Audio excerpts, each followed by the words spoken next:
आदिवासी से। अरे लगता है कौन? अरे वीर प्रदेश के वास्ते, अरे वीर प्रदेश के वास्ते।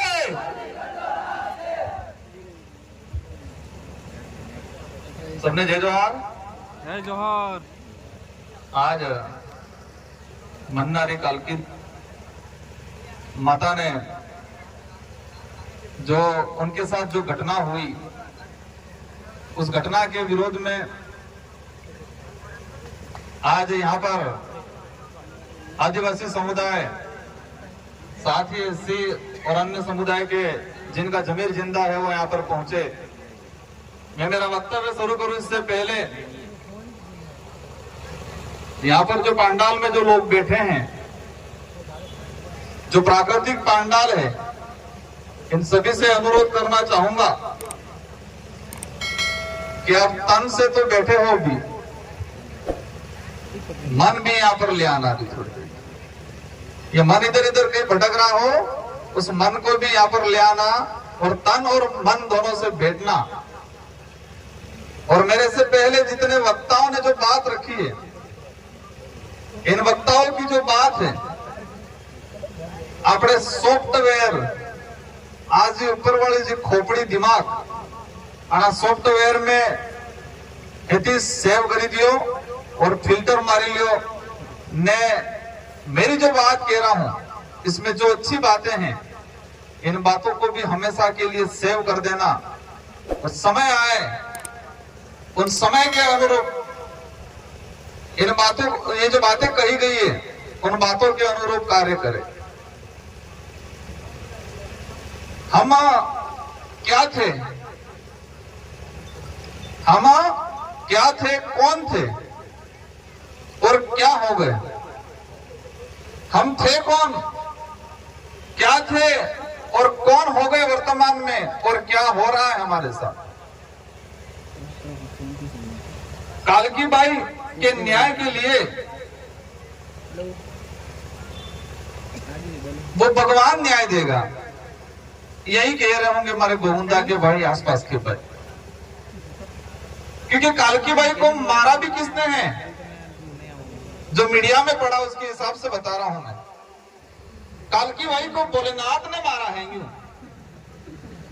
भोलेनाथ प्रवेश करके गए थे प्रताप सिंह के नाम, प्रताप सिंह के अंदर भोलेनाथ प्रवेश कर गए और भोलेनाथ ने उस बुजुर्ग माता को मारा। तो गांवों में प्रचार क्या हो रहा होगा, भगवान ने मारा। तो भगवान गलत हो सकता है क्या? ऐसे भगवान पे थूकता हूं मैं आज।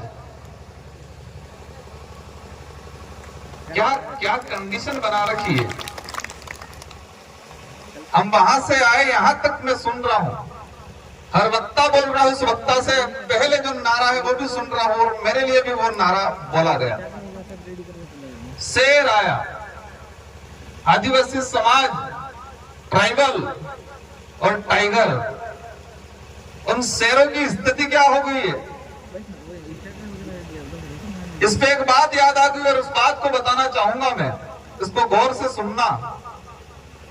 ये जयसमन के आसपास, सॉरी राजसमन के आसपास फॉरेस्ट का मतलब वन, पूरा जंगल इलाका था। और एक पामड़ा गया वहां व्यापारी, और उसने वहां होटल खोली। एक तो दूसरी होटलें भी थी, और इन होटल उस आदमी ने खोली। खोलने के बाद होटल बराबर चल नहीं रही थी, होटल पे कोई ग्राहक नहीं आ रहे थे बराबर बाजार से। लेकिन वहां उसके पास में एक टंकी बनाई थी पानी की, तो उस पानी पीने के लिए जंगल से शेर आ रहा था, पैंथर आ रहा था। और वो पैंथर उस टंकी पे पानी पीने आता था चुपके, दिन में, शाम को, सुबह। तो उस जो व्यापारी जो था उसने तरकीब सोची और उस पानी के अंदर अफीम डाल दिया। क्योंकि वो सर कभी कभी आता था, पानी पी के चला जाता था अपने जंगल के अंदर। तो उसने देखा कि शेर को कैसे कब्जे में किया जाए, कैसे गुलाम बनाया जाए। और उसने उस पानी के अंदर अफीम डाल दिया और वो शेर उस पानी का आदी बन गया, वो नशेड़िया हो गया। और जो जंगल का राजा कहलाता था वो इतना गुलाम बन गया, उतना गुलाम बन गया कि इस होटल के पास ही बैठा रहता, पानी पी के उस टंकी के पास ही। उसकी ताकत, उसकी आइडेंटिटी को वो भूल गया और वो जंगल का राजा जो कहलाता था वो गुलाम बन गया। और पूरे बाजार में और आसपास मार्केट में ये बात फैलाई कि उस होटल में खाना खाना जाते हैं तो शेर दिखने मिलता है। और उस बात के आधार पे उस मालिक की, उस व्यापारी की दुकान, इसकी होटल इतनी शानदार चल गई क्योंकि वहां पर कोई खाने गया, छोटा बच्चा था साथ में, बच्चे ने शेर देखा, वो पेंतर देखा और जाके उसकी स्कूल में बोला कि मैं कल खाना खाने गई थी मेरे पापा के साथ, मम्मी के साथ, और मैंने शेर देखा। उस कक्षा के अंदर 30-40 बच्चे थे, सबने सुना और 30-40 बच्चों ने अपने घर पे जाके अपने माँ बाप से भी जीत की कि हमको भी शेर देखने जाना है। मतलब वास्तविक पेंटर था। ये कहानी ओरिजिनल कहानी है। और उस दुकान, उस होटल वाले की, उस व्यापारी, उस पामणे की होटल इतनी शानदार चलने लग गई। वो होटल किस लिए चली? क्योंकि इस जंगल के राजा को मानसिक रूप से नशेड़ी बना दिया, शारीरिक रूप से नशेड़ी बना दिया। और वो पेंटर, वो शेर मानो, जो अपनी ताकत को भूल के वो गुलाम बन गया और उसकी होटल चलने लग गई। वही कंडीशन हमारे समाज की हो गई आज। वही कंडीशन हमारे समाज की हो गई है। जो समाज दूसरों को शरण देता था, दूसरों को दान देता था, दूसरों पे दया करता था, जो समाज एक बलशाली था, विवेकशील था, जिसको आज अंधभक्त बना दिया है। और उसी का परिणाम कालकी बाई को मारा जा रहा है और कोई बोलने के लिए तैयार नहीं है। जिस तरह से उसको अफीम देके उस शेर को उसकी ताकत खत्म कर दी गई, इसी तरह गोगुंदा के भाइयों को, आसपास के भाइयों को धर्म का अफीम देके उनको गुलाम बनाने का काम किया जा रहा है। धर्म की बात सुनते ही कई जनों को खलबली भी मच जाएगी। उस धर्म को हम उस धर्म पे थूकते हैं जो धर्म महिला और पुरुष में भेदभाव करता है।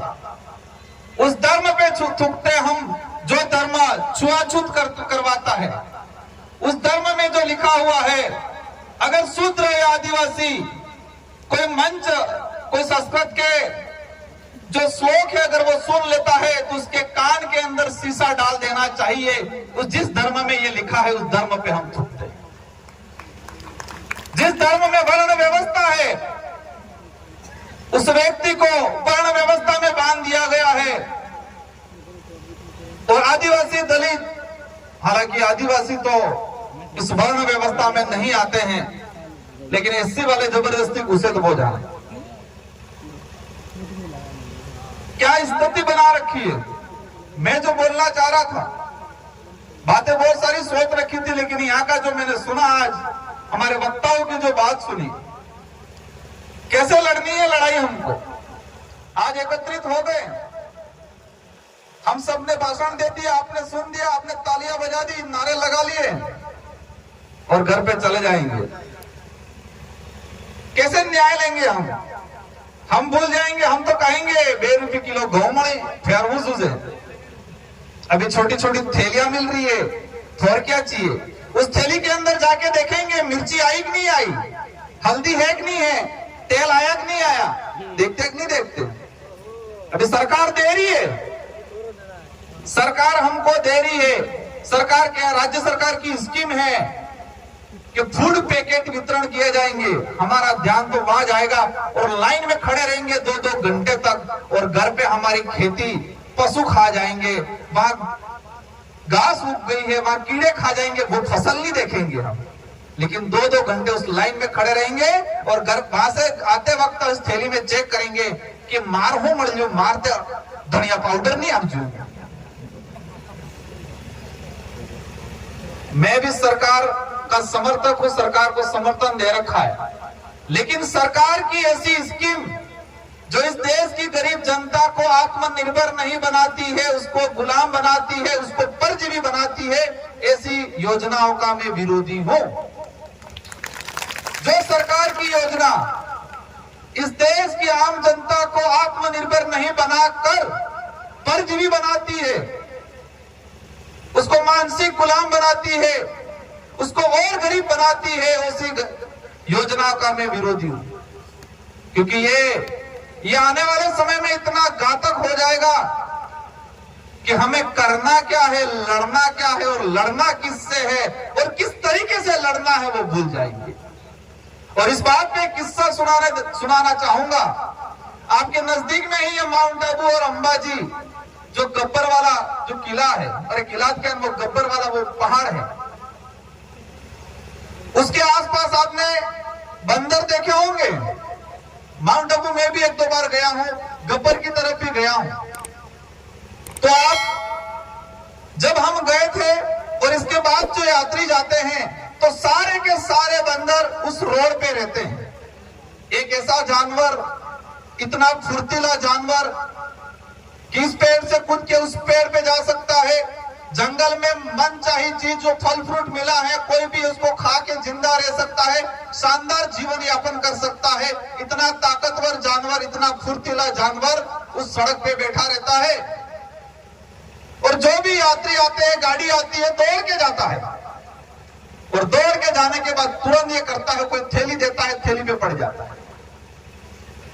और इसके बाद होता क्या है, उस अगर मादा है बंदर तो उसके बच्चे पैदा हुए और उस बच्चों ने पैदा होने के बाद उस पेड़ पे लगा हुआ फल नहीं देखा, उस बच्चे ने उस गाड़ी में आती हुई थैली देखी और उस थैली में नारियल, केले, बिस्किट, सड़ा हुआ रोटी, वही देखा उस बच्चे ने। उस मादा जो बंदरिया थी, जो जन्म होने के बाद बच्चे पैदा हुए, उस बच्चों ने जंगल में जो शानदार फल फ्रूट था, उसके जो खाने लायक जो चीजें थी वो नहीं देखी। पैदा होते ही उस रोड पे पैदा हुआ, वो गाड़ियां देखी, गाड़ी के अंदर आते लोग देखे, फ्री में देने वाली थैली देखी। और इसके बाद हुआ क्या, कोरोना काल आया और कोरोना काल आने के बाद वहां गाड़ियां बंद हो गई है, पुलिस वाले लट लेके खड़े रहे, लॉकडाउन है, लॉकडाउन करके। इस बात को गौर से सुनना। तब ये गाड़ियां नहीं गई, यात्री नहीं गए, और यात्री नहीं गए तो फ्री की थैलियां नहीं गई, फ्री का केला नहीं गया, बिस्किट नहीं गया, नारियल नहीं गया। और उस दौरान उस सड़क पे ये बंदर रो रहे थे। क्या कर रहे थे? रो रहे थे। और कई बच्चे उस दौरान, कोविड काल के दौरान, कई बच्चे मर गए।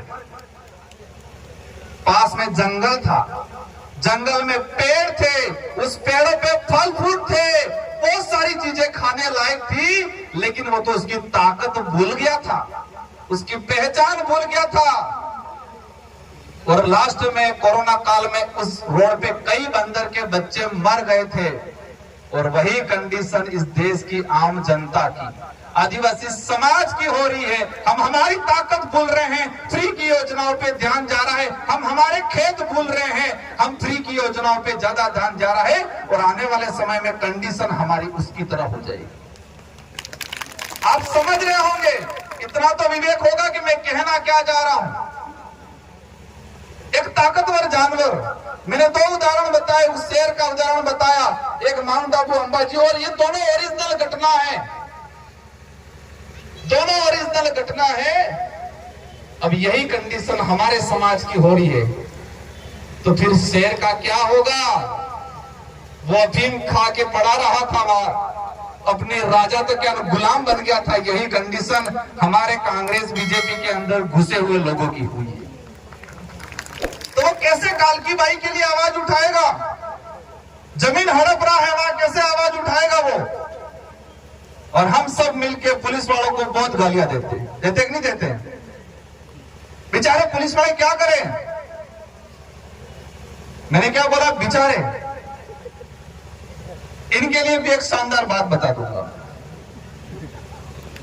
ये राज तिलक गांव है, यहां पर राज तिलक हुआ था, तो राजा रजवाड़ों का राज चल रहा था। ये माने राज तिलक, मतलब जिसको राजा घोषित किया गया। और उस राजा रजवाड़ों के काल में, मुगल काल में क्या होता था? हमारे बुजुर्ग लोग कहते थे, जब हम पैदा हुए, समझदार हुए, और समझदार होने के बाद हमने बुजुर्गों से सुना कि पहले देश गुलाम था, अब देश आजाद हो गया। तो हमने पूछा, गुलाम देश था तब क्या होता था? तो हमारे बुजुर्गों ने कहा कि उस समय काला कानून हुआ करता था। क्या बोला? काला कानून हुआ करता था। तो हमने पूछा कि वो काला कानून क्या था? तो वो काला कानून ये था कि राजा जो बोले वो सेनापति मान लेता था, कुछ भी बोला वो मान लेता था, मतलब वो काला कानून था, इसलिए कहते थे काली जुबान। तो उस समय क्या होता था? राजा बोलता था सेनापति को कि ये दिन नहीं रात है, सेनापति बोलता यस सर ये दिन नहीं रात है, और वही सेनापति सारी सेना को कहता कि ये दिन नहीं रात है, और सारी सेना बोलती यस सर ये दिन नहीं रात है। पुलिस वाले भी सुन रहे, क्या वर्तमान में भी यही हो रहा है?